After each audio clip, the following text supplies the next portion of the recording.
So if you feel like you have your hands in every part of your practice and that you need to have that in order to make things are done right, you may not have a staffing problem, but you have a systems problem. So today we're going to talk all about systems and how to delegate, how to identify, scorecards and manage accountability in your office so you can have repeatable results without you being in charge of everything. So I'm going to start with a quick story about a practice we recently started working with. So managing partner, physician, working 60 hours a week, seeing patients, and another 15 hours a week managing the front desk and the billing team, working literally 7 days a week. She was exhausted. Even had, when we were onboarding, told me that if she didn't double check everything about the insurance verifications, AR, that the billing team wasn't going to get things done, that the front desk was falling behind or not truly aware of what needed to happen. And obviously she was exhausted and she needed help. So obviously she knew she had a problem with systems, and so asked for, our advice on building those systems. And so today we're going to talk a little bit about what she built, but then also things that, we have also done for our own company. We're a mid-sized, small to mid-sized company. And we've also had to do this, right? I think it's any team of humans that you manage, you kind of have to put in these same repeatable things so that they know what they're supposed to do. They have the expectations, about the repeatable results that you expect, and that everybody is also, has a way to verify that they've gotten everything done for the week, that they know what they need to do next week. And if you have turnover, that you know how to train and staff or train those people. Obviously, she didn't replace her team, but she implemented very specific frameworks. And these are the things we're going to talk about today. We can use in order to make sure that you're not having to micromanage everybody. You're not having to watch and oversee, or you're not seeing a loss of results if you step back or heck, take a vacation. So we all know that, the truth is if you are the one controlling and managing everything in your practice, and then you maybe are relying on a few key people in your office, but nothing's written down, right? You've just done it always a specific way based on specific people being those seats, that you're relying on people, right? And so when you do rely on people and you have turnover or you are training new people, that's where you can see errors happen, right? And you get burnt out. And so when you rely on a system, you have a predictable level of success, right? And that's no matter who's sitting in that chair. And it just makes it so much easier to hire and actually also retain people, because typically people don't want to come to work doing a crappy job, right? They want to come to work and go, yeah, I know what I'm doing. I know what you expect. I'm going to see these results, right, in some measurable way. And it just makes the whole place run better. Also want to share that for our own team, we've been recently updating our own job descriptions, even career paths, right?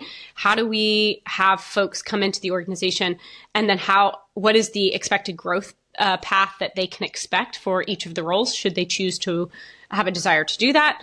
And this also leads into accountability and roles and responsibility, which, for us, we have policies and procedures for all of our different practices, and then improved checklists when it comes to each specific role so that everybody knows what they're doing every day. And you don't have inconsistency, or when you have a weak manager, you don't have a situation where you're losing traction on your results. And so obviously, this is really important for any size practice to do.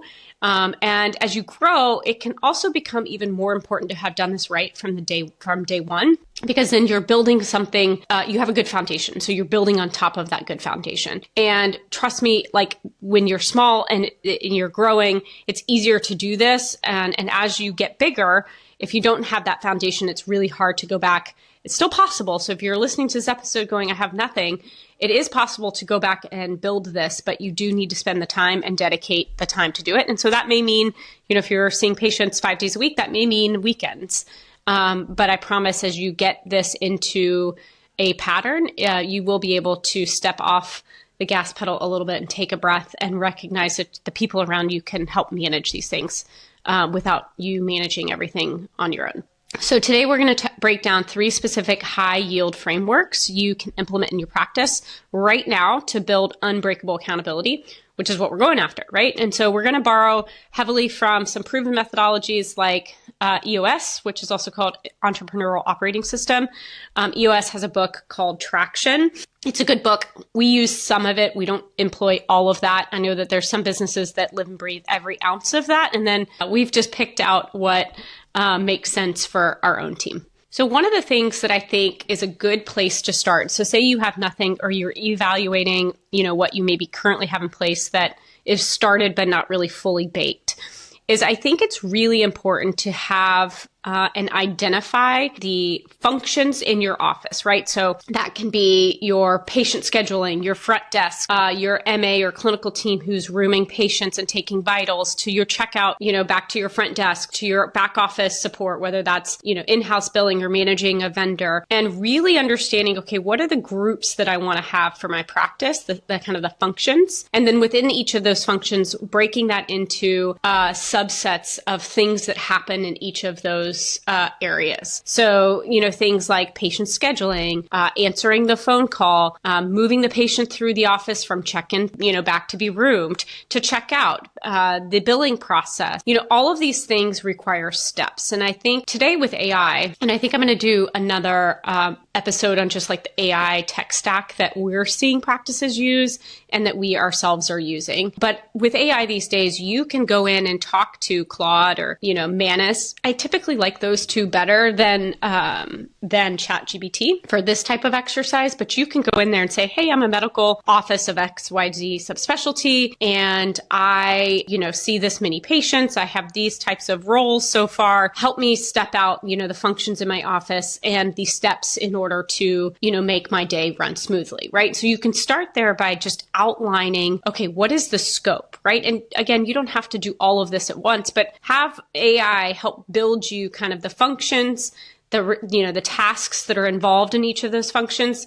And then, okay, here are the 4 people that I have to do these. These are the titles. And then you can kind of build upon that. We'll talk about that in a minute. But I think first, just starting with the functions and the tasks that go on in your office, so that then you can start building around that, the roles and responsibilities. And we'll get to an accountability chart here in a minute, that then it allows you to start building that framework piece by piece. So then you end up with really clear job descriptions. You end up with really clear training checklists, daily checklists or weekly, monthly checklists, depending on how often a task needs to be done. And then metrics that then circle back to those tasks. So you can say, okay, which of these are we going to measure something to check, how well it's doing? And you may not, want to measure everything, certainly not once. You pick 2 or 3 things that you can measure overall, and then build upon that so that you have within each function a couple things that you can measure to help monitor success. So as you guys know, quick reminder, we do have a couple tools for you guys. We have one on eligibility, one on kind of patient AR. The links are in the show notes, so head on over and check those out. All right, so framework number 1 is the accountability chart. And I'm not talking about an org chart. I'm actually talking about an accountability chart where we're assigning responsibility to certain roles. So this is directly from EOS. Again, check out the book Traction if you haven't read it. Peek through it. I mean, I'm a big fan of getting it on Audible and kind of going through the chapters as it suits me. I would assume that most of you guys have an org chart, right? That assigns like responsibility of who's managing who. But an org chart isn't going to help someone know what they actually are responsible for and the results that are expected from their role. And so that's why having an accountability chart is so critical, because you have, a solid job description, right? That then, the understanding then of all the things that they have to do and that they're responsible for, whether that's on a day-to-day basis, a week-to-week, month over month, or maybe they're a backup for somebody else. All of this is described in the job description, of course, to some detail, maybe higher level than that. But then in the accountability chart, you basically then assign a role to a certain number of tasks. To me, this starts by understanding each task, which we talked about already, that needs to happen in the office. And then that allows you to be able to pull that together. In an accountability chart, you don't list people's names and titles. You list the core functions of the business that this person is responsible for. And then you define 3 to 5 specific measurable outcomes that you can have them be accountable for, right? So if that's somebody in the front desk and you're asking them to do things like schedule patients, enter demographic information, run eligibility, and schedule patients, then maybe the measurable outcomes for that role then become stuff around eligibility or patient collections or no-shows or things like that. And so you can see how you build out this accountability chart. And again, you can find these online. Just Google EOS accountability chart, and you can actually spend some time, again, with AI. I would recommend Claude. Claude's been my favorite lately for this type of exercise, where you sit there and you build out your practice's accountability chart. And again, you can start with refining the functions and the tasks, make it meaningful for your practice, then work on the roles that you have. And again, those may need to change if you've never done this exercise. And then you build the accountability chart, and then you build from there. And so, for example, you don't have a box that says like Sarah front desk. You have a box that says patient intake and registration. And under that box, the accountabilities are that 100% of those patients have eligibility verified at 48 hours before their appointment. 95% of time of service copays are collected or patient balances are collected, that you don't have, or that you have 0 missing demographic fields in the EMR. Then you put Sarah's name in that box, right? And so, obviously, we want to make sure that Sarah knows what her role is. We want to make sure that she's not guessing at what a good job looks like. Or if you have 2 individuals who are, say, inconsistent in their day-to-day function, you set these expectations so that if you have 2 people, they both know that both of these things are the same and they're taking care of these duties together, right? Maybe they alternate days depending on the function. But they know what they own. And they know that what you're going to measure at the end of the month based on their role. And so you can look at the accountability chart and you see that the front desk and Sarah owns that metric, and that you have a targeted conversation about the specific outcomes. And again, this becomes less about the person, about the process, right? So if she's struggling to meet the metrics that you've put in place, why is that? Is it time? Is it knowledge? Is it bandwidth? Is it another system you can use to help make her job easier? Like, these are all the things that then become a conversation because you're starting to track these, right? And so if you're not tracking these, it all becomes just like a guessing game. Like, oh, I see we have some eligibility denials this month. Like, is it worse or better than last month? Who was in charge of that day? So again, this becomes a very prescriptive way to manage your office.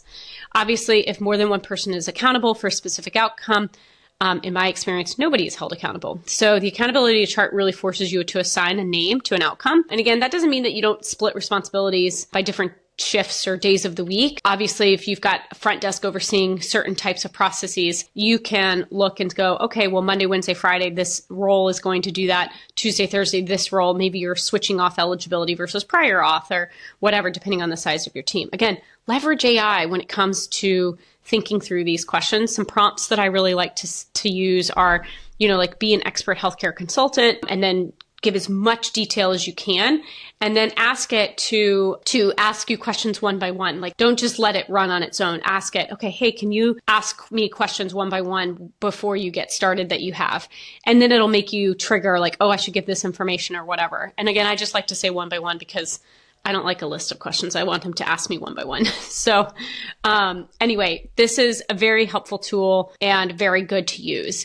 And then you can use these to, again, build out those very detailed job descriptions and training checklists and even daily checklists, right? So if you have somebody in the front office supposed to do 18 different things, and that could be water the plants, lock the doors, like whatever, make those checklists. And again, use AI to do that, but then you can add all of those things, and then that then becomes the checklist. So if somebody's out for the day, it's like, okay, I've got to take Sarah's responsibilities and split them up between these 3 responsibilities as a backup. Everybody knows how to do it.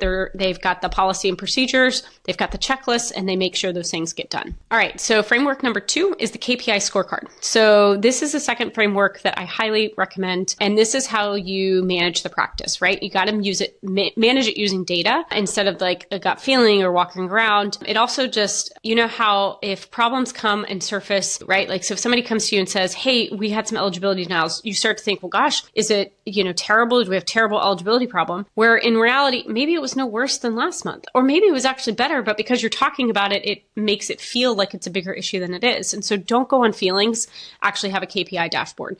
So for our our billing company, obviously we have KPI dashboards for the practices. I am talking about something larger than that. And again, leverage AI. Use AI or Base 44 to create these dashboards for you. And maybe it's one or two things at first.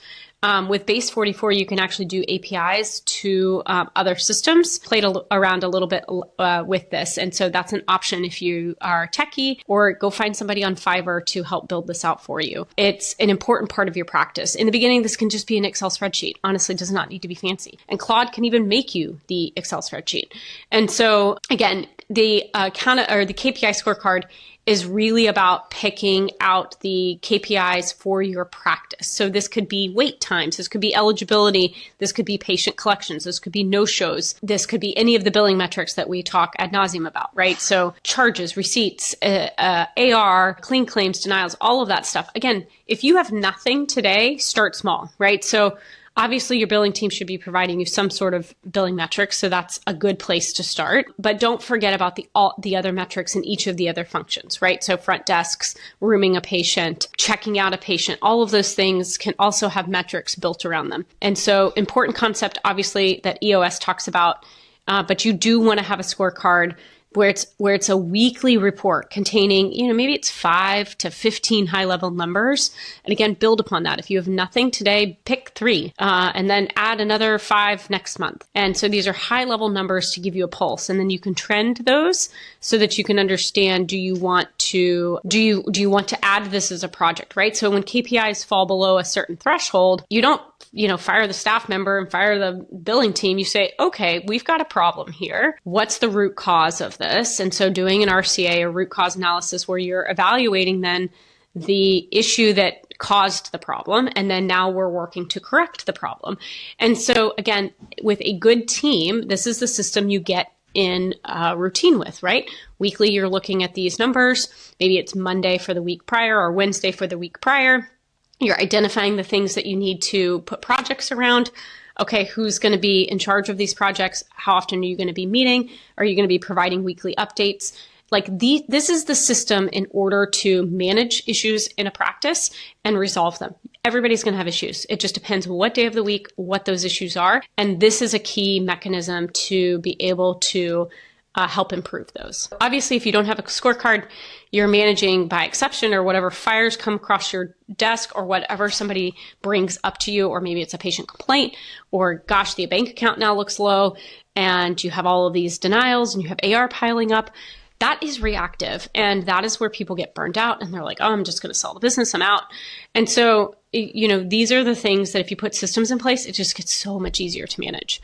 So a scorecard is like that proactive mechanism. So then every person on your accountability chart owns at least one of these numbers on the scorecard. They are able to talk about it, what worked, what didn't work.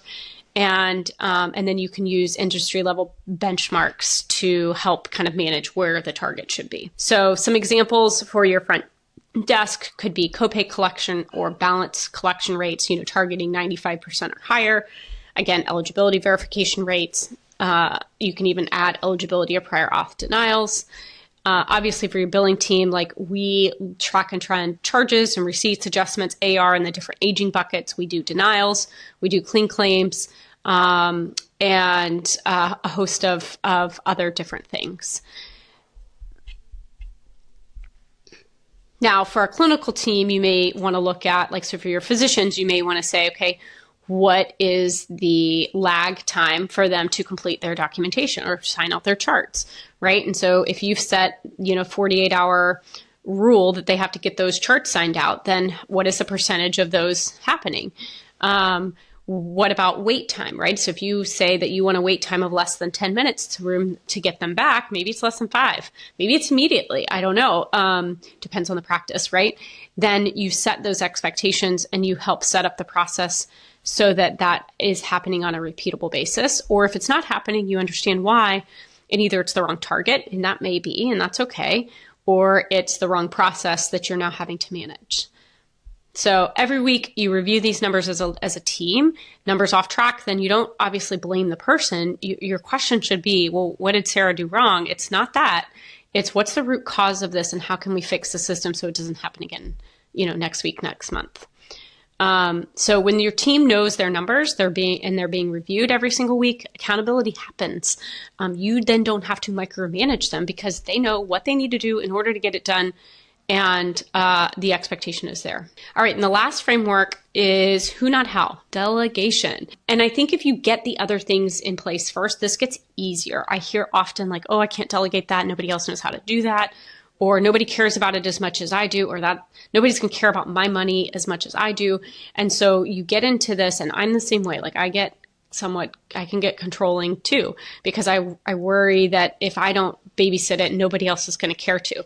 But if I set the expectation that these are the metrics that we're going to review, and this is how you get good metrics, people show up being prepared because nobody wants to show up not prepared. And if they do show up not prepared and they don't care, not the right team member for you.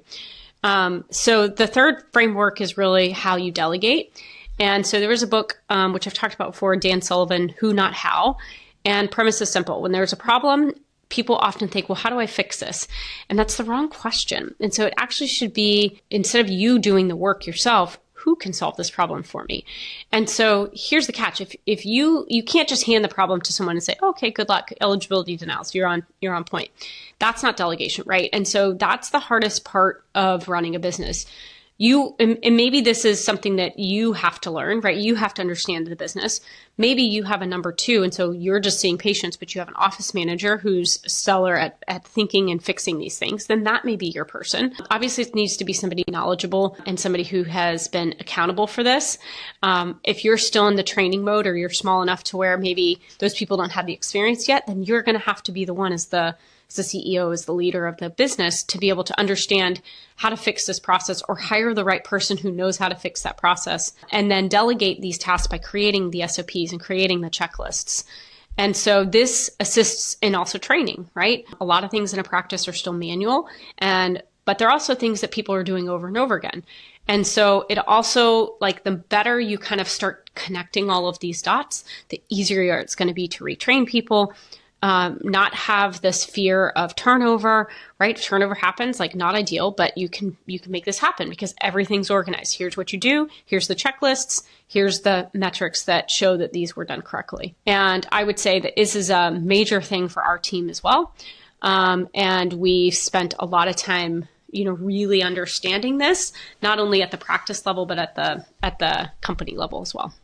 So obviously, to delegate effectively without micromanaging, you need SOPs or some sort of checklist to give that other individual how to do it, so that then they can be the who. Like I said, when you have an SOB, you're no longer managing that person, you're managing the process. And if a mistake happens, then it's like, okay, instead of it being like, why did you mess this up? Did we follow the SOP? If yes, then let's fix the SOP. If we need to fix it, then let's fix the SOP. If that didn't work, then let's fix that. So it removes this emotion behind micromanage it and creates this culture where systems run the practice and the people run the systems. So as always, we would love for you to share this podcast with other colleagues in your life. And if your billing team is struggling to hit their scorecard metrics, we would love to chat with you. You can head on over to our website at natrevmd.com, upper right-hand corner, to do a free medical billing metric audit. All right. Hopefully you guys have a great rest of your day. Thanks so much.